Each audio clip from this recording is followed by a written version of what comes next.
দেখা যায় আর কি ও গাড়ি নিয়ে বেরোলেই। ওরা কী সব কিনেছে ব্যবহার করেছে, তো তাহলে বেশ শান্তি পেলাম। এই নর্মাল জলে খেয়ে নিচ্ছি। এই যে না একটু খাটে গিয়েও হেলাত দিই না, ঠান্ডা লাগে হাতে, তবে বাচ্চাটাকে একটু বাতাস করার জন্য থেকে আমি কোনো রকম প্রতিবাদ করি। পৃথিবীতে আসার আগে যাকে আমরা কথা দিয়ে এসেছি, প্রচুর কিছু ক্ষয়ক্ষতি হয়েও যায়, তাতেও আমি স্যাক্রিফাইস করতে রাজি। সকাল 6টা থেকে দুপুর 2-2:30 পর্যন্ত চক্রাকারে ঘুরতে থাকি। একটা সেকেন্ডের জন্যও কোথাও দাঁড়াতেও পারি না, বসতেও পারি না। এই একই কথাগুলো হয়তো আমি অন্য ভিডিওতে আরও কয়েকবার বলেছি। তো গুড মর্নিং সবাইকে। আর দেখো আজকের এই যে ভিডিওটা তোমাদের সাথে শেয়ার করছি, এটা 1 ঘন্টা 58 মিনিট, অর্থাৎ প্রায় 2 ঘন্টার ভিডিও কেটে 14 মিনিট করেছি। তো অবশ্যই প্রথমে বলবো যে ভিডিওটা একটু লং হয়ে গেছে, এর থেকে শর্ট আর করতে পারলাম না, তো তোমরা প্লিজ একটু দেখো। এখন বাজে সকাল 6টা, হাজব্যান্ডের ডে শিফট চলছে। একদম সকালবেলা ঘুম থেকে উঠতেই চোখ মুছতে কোনো দাঁত ব্রাশ হয়নি, বাসি ঘর তো ঝাড় পোছা কিচ্ছু হয়নি, আমি চলে এসেছি কিচেনে। ও তো ডে শিফটে 8টায় যেতে হয়। তো তোমরা ভাবতেই পারো যে 6টায় ঘুম থেকে উঠে 8টা পর্যন্ত 2 ঘন্টা কী এত করো, তো সেটাই আজ তোমাদের সাথে তুলে ধরলাম। ক্যামেরাটা তো স্ট্যান্ডে খাটিয়ে দিয়ে এক কোনায় রেখে দিয়েছি, কতটা কি উঠেছে দেখো। আমি হাতে কাজটুকু করছি, এটাই ঠিকঠাক উঠেছে, কিন্তু আমার খানিকটা অংশ আসেইনি, মানে আমি ভালোভাবে অ্যাকচুয়ালি দেখতেও পাইনি। ওই যে তোমাদেরকে অনেক ভিডিওতে বলি না যে আমি সকালে এতটাই ব্যস্ত থাকি যে আমার হাজব্যান্ড অফিস বেরিয়ে গেলে তারপর আমি ভিডিও শুরু করি, অন্যান্য ভিডিওগুলোতে তোমরা যেমনটা দেখেছো। কিন্তু ভাবলাম যে না, একটা দিন আমি যত কষ্ট করে হলেও তোমাদের সাথে এটা শেয়ার করব যে ও যাওয়ার আগে আমি কি করি, আর সেটা কত সময় পর্যন্ত করি। তো সেটাই হলো আজকের এই ভিডিওটা। তো দেখো এখন বাজে ওই 6টা 10-15 হবে। 6টায় উঠি মেনলি, কিন্তু 10-15 মিনিট এদিক ওদিক হয়ে যায় 2-1 দিন। আর ওর জন্য এখন টিফিন বানাচ্ছি। চলে আসলাম কিচেনে, এক পাশে বসিয়ে দিয়েছি আলুটা কুচিয়ে, আলু ভাজা করে দেবো। আলু, পেঁয়াজ, লঙ্কা, টমেটো এই সমস্ত সব কিছু মিশিয়ে একটা। আর এপাশে করে নিচ্ছে রুটি। তো রুটি একটু বেশিই করছি আজকে, আমার জন্য 1-2 করছি, কারণ আবার আমার জন্য আলাদা খাবার করতে বসবো। এতে করে আরও বেশি খাটনি তো হবেই এই গরমে, আর তার উপর টাইমও ওয়েস্ট হবে। তো রুটি তো এপাশে হয়ে গেছে, আর আলু ভাজাটা ওদিকে হচ্ছে। তো তারপরে এদিকে সকালের টিফিনটা হয়ে গেলে আমার কিন্তু বাসি ঘরদোর কিছু ঝাড়ও হয়নি, আর আমি চোখ মুখ ধোয়া, ব্রাশ করা কিচ্ছু করিনি, একদম কিচ্ছু হয়নি। তো এগুলো খাবারগুলো বানানো হয়ে গেলেই তারপর এক এক করে নিচ্ছি, কারণ গরম খাবার তো সাথে সাথে আবার প্যাক করতেও পারবো না, এত গরমে হয়তো খারাপও হয়ে যেতে পারে, এই জন্য আর কি। নাহলে হাজব্যান্ড আমার ভীষণ ধোয়া ওঠা খাবার খায়। তো দেখো ওইগুলো ওদিকে হয়ে গেলেই ঢাকা দিয়ে আমি চলে আসলাম ঘর বাড়িগুলো ঝাড়ু দিয়ে দিতে আর কি।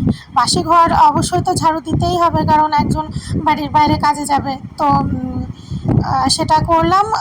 পুরো ঘরটা তো আর দেখালাম না তোমাদেরকে, বললাম না যে ক্যামেরা সরিয়ে নিয়ে গিয়েছে, তোমাদের প্রত্যেকটা কোণ থেকে দেখাবো সেটা সম্ভব হয়নি। তো যেটুকু যা দেখাচ্ছি অনেকটা শর্টে করে, তাই এতটা লং ভিডিও হয়েছে।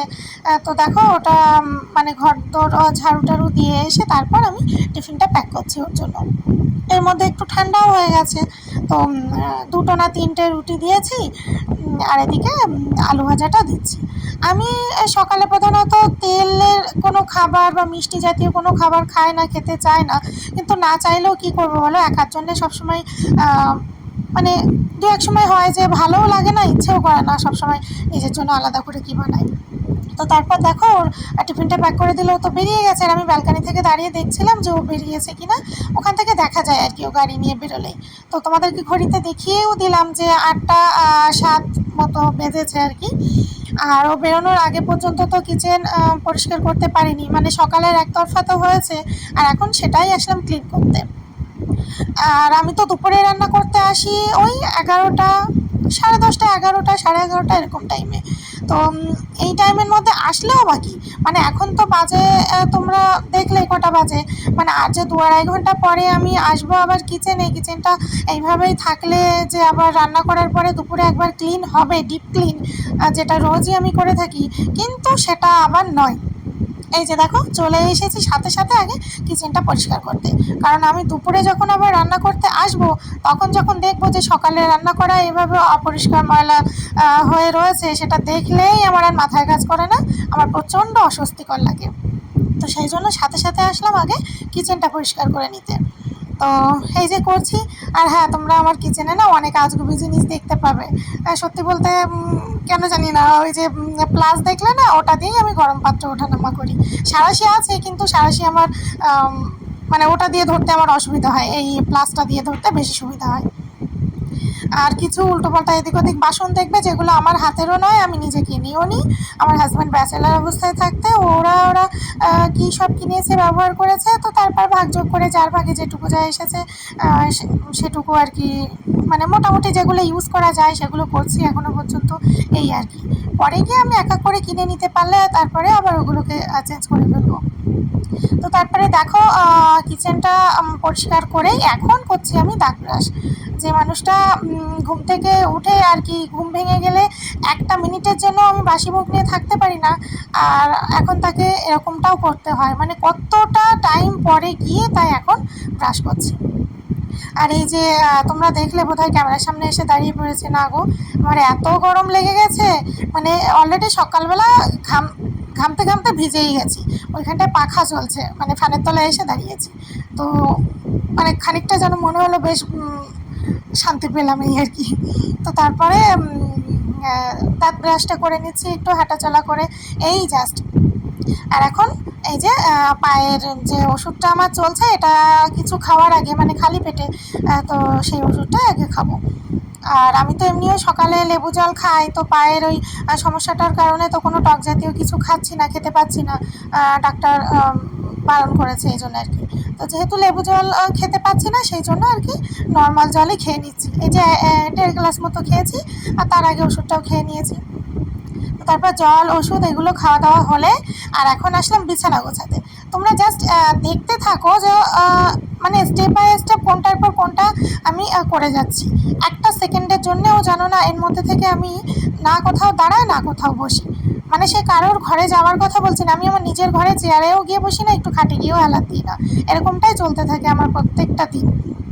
আর তার মাঝে একটা কথা না বললেই নয়, মানে মেয়েরাই তো মেয়েদের বড় শত্রু দুনিয়ায়, দুনিয়ায় না সমাজে।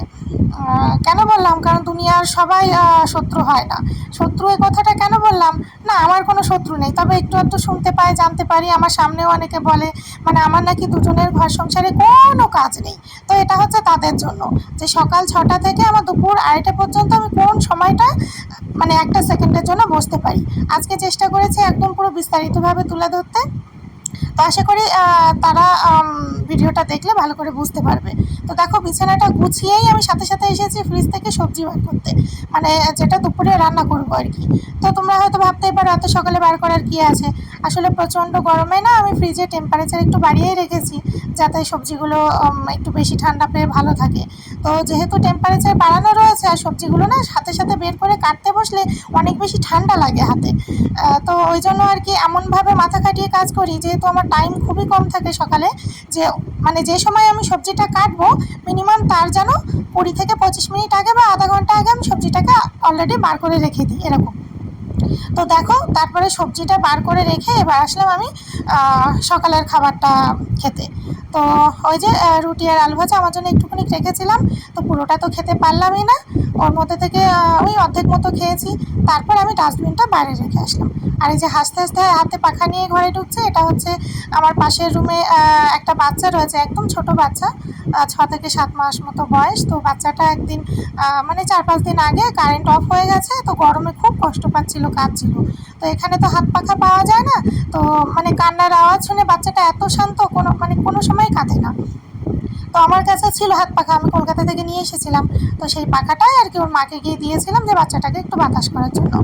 তো তারপরে ওর মা আবার বেশ 4-5 দিন পরেই আজকে ফেরত দিয়েছে। তাই ওর মার সাথে একটু কথা বলছিলাম, তারপর আর কি পাখাটা দিলে আমি নিয়ে ঘরে চলে এলাম। তারপর ঘরে আসতেই বসে গেলাম সবজিটা কাটতে। এখনও কিন্তু স্নান করতেও যাইনি, গোপালকে জাগিয়ে পুজো আচরা কিচ্ছু করিনি। আর সবজিটা এখন কাটছি তার কারণ এখন বাইরে নিয়ে চলে এসেছি, এটা কিন্তু কিচেনে নয়। মানে কিচেনে তো আর ফ্যান নেই, এত গরমে বুঝতেই পারছো, মানে এত কষ্ট হচ্ছে। আর এই যে ননস্টপ কাজ করে যায় তো এতে করে গরম আর কষ্টটা বেশিই লাগে। তো বাইরে ফ্যান চালিয়ে পাখার তলায় বসে আর কি সবজিগুলো ওই যে বার করে রেখেছিলাম, ঠান্ডাও কেটে গেছে, তারপরে আর কি কেটে রেখে দিয়েছি যাতে স্নান করার পরে পুজো করে আমি রান্নাঘরে গিয়ে রান্না করতে ঝটপট হয়েও যায় আর বেশি গরম না লাগে, এই জন্য আর কি। তো তারপর সবজিটা কেটে বেশ গুছিয়ে গেছে, সব রেখে আসলাম কিচেনে। আর এখন আসলাম ঘর মোছার জন্য। তো এই যে এবার ঘর মুছে যাব।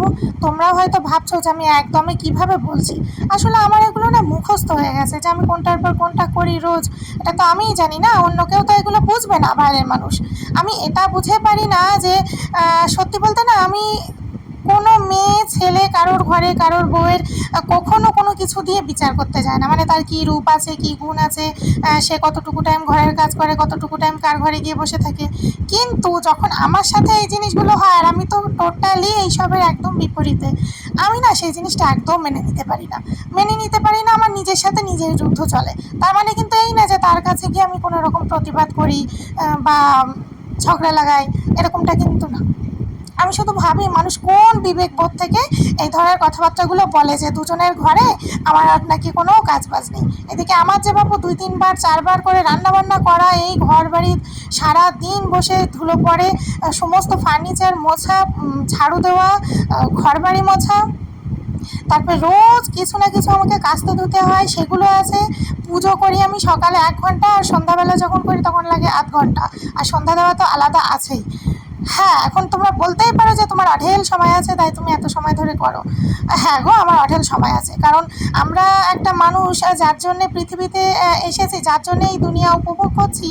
আর পৃথিবীতে আসার আগে যাকে আমরা কথা দিয়ে এসেছি যে এই দুনিয়ায় আসার পরে তাকে আমরা পূজা করব, আর এই জন্মের পরে আমরা সেটা ভুলে গিয়ে কী করি, আমরা নিজেরা নিজেদের কাজে মত্ত হয়ে যাই। তো যখন সেই জিনিসটা ভগবদ্গীতা থেকে জ্ঞান পেয়েছি, বড়দের থেকে সেই জিনিসটা জেনেছি, তাহলে জেনে বুঝে তো আর সেই ভুলটা করতে পারি না, তাই আমি 1 ঘন্টা ধরে করি।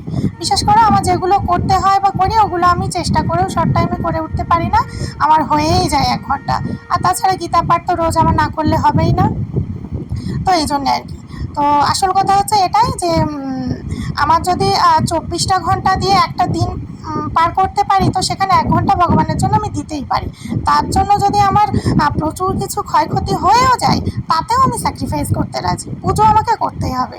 ওই যে মাসে কটা দিন অফ থাকে, এই কটা দিন ছাড়া আমি একটা দিনও ঠাকুর ঘরে না গেলে আমার দিনটা সুস্থভাবে সুন্দরভাবে মানে পরিপূর্ণ হয় না।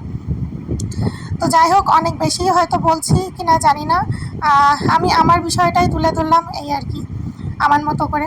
আর এই যে এখন দেখো পুজো তো প্রায় শেষের দিকে, গীতা পাঠও হয়ে গেছে, আর এই যে এতবার করে করে প্রমাণ বলছি কেন, প্রণাম করছি। কি বলো তো, এটা হচ্ছে এক একজন ভগবানের যে আলাদা আলাদা প্রণাম মন্ত্র থাকে, সেই প্রণাম মন্ত্রটা আমি যবে থেকে শিখেছি তবে থেকে এরকম এক একজন ভগবানের আলাদা আলাদা মন্ত্র দিয়েই প্রণামটা করি, এই আর কি। যেমন মা লক্ষ্মীর, শিবের, বিষ্ণু দেবতা, ভগবান কৃষ্ণের, রাধারানীর, অনেক ঠাকুরের, এরকম আর কি। তো তারপরে পুজো টুজো শেষ করে এই যে চলে আসলাম কিচেনে। আজকে আর মাছ টাছ কিচ্ছু নেই, আজকে রান্না হবে টোটালি ভেজ, মানে নিরামিষ। রান্না করছি বেগুন, আলু আর সজনে ডাঁটা, আর ওই যে টমেটো কম্পালসারি আমাকে দিতেই হবে, আর শেষে একটু ধনিয়া পাতা দিয়ে দিলাম, ব্যাস রান্না কমপ্লিট। ফুল রেসিপি আর শেয়ার করলাম না তোমাদেরকে। তো দেখতেই পেলে সকাল 6টা থেকে দুপুর 2টা-2:30 পর্যন্ত এটাই আমার ডেইলি রোজকার রুটিন। তো অবশ্যই রিকোয়েস্ট করবো তোমাদের কাছে, ভিডিওটা ভালো লাগলে লাইক করে দিও, আর কমেন্ট করে জানিও ভিডিওটা তোমাদের কেমন লেগেছে। দেখা হচ্ছে নেক্সট একটা সুন্দর ভিডিওর সাথে। ততক্ষণ পর্যন্ত তোমরা সবাই খুব ভালো থেকো।